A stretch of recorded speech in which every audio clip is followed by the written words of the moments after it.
नमस्कार, आप देख रहे हैं नेक्स्ट 9 न्यूज। मैं हूं कपिल आपके साथ। फिलहाल हम बात कर रहे हैं अमित शाह की, जिन्होंने बयान दिया था कि राम मंदिर जो है वो अगले साल जनवरी तक बनकर तैयार हो जाएगा और इसको लेकर कहीं ना कहीं उन्होंने बयान दिया था कि राहुल गांधी को भी इसमें बुलावा भेजा जाएगा, जिसके बाद वो कहीं ना कहीं विपक्ष के निशाने पर आ गए हैं।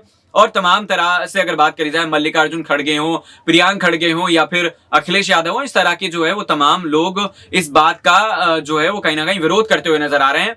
फिलहाल जो है वो एसटी हसन, जो अखिलेश यादव की समाजवादी पार्टी में अगर बात करी जाए तो मुरादाबाद से सांसद हैं और अलीगढ़ दौरे पर वो पहुंचे थे, जब उन्होंने बयान दिया कि अगर गृह मंत्री की बात करी जाए तो उनका काम ये नहीं होता कि मंदिर कब बनेगी, मस्जिद कब बनेगी, इस तरह की बातों से उन्हें कोई मतलब नहीं होना चाहिए।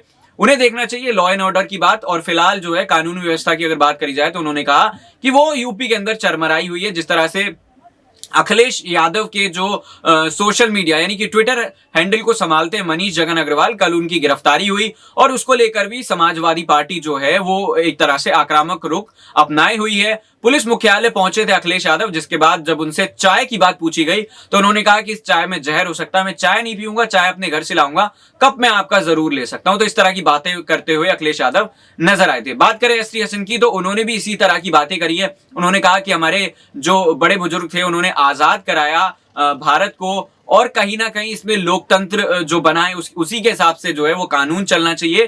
कानून की जहां तक बात है तो वो सही तरीके से चल रहा है या नहीं चल रहा है, इसका काम जो है वो कहीं ना कहीं कोर्ट तय करती है। अगर मनीष जगन अग्रवाल की तरफ से जो ट्विटर पर कहा जा रहा है, भाजपा युवा मोर्चा ने एफआईआर दर्ज कराई थी और ये कहा था कि जिस तरह के ट्वीट हुए हैं वो अभद्र हैं, तो इस तरह का मामला जो है हजरतगंज के थाने में दर्ज किया गया था। इस पर एसटी हसन ने कहा कि कोर्ट को तय करना चाहिए था कि क्या ये जो ट्वीट किए गए हैं क्या वाकई में अभद्र है, और इस तरह की अगर सजा देने का अधिकार है तो वो कोर्ट को है, बल्कि पुलिस को नहीं है। तो इस तरह की तमाम जो है वो आरोप लगाते हुए लगातार एसटी हसन नजर आए थे। अब आपको ये भी बताते चले कि जहां तक राम मंदिर की बात है तो इसको भाजपा एक तरह से मास्टर स्ट्रोक की तरह ले रही है। 2024 में चूंकि लोकसभा चुनाव भी है और लोकसभा चुनाव से पहले यानी कि जनवरी में आखिर इतनी जल्दी क्या थी कि मंदिर को तैयार कराने के लिए डेडलाइन दे दी गई। और ये डेडलाइन कहीं ना कहीं गृह मंत्री अमित शाह की बात करी जाए या फिर प्रधानमंत्री मोदी की बात करी जाए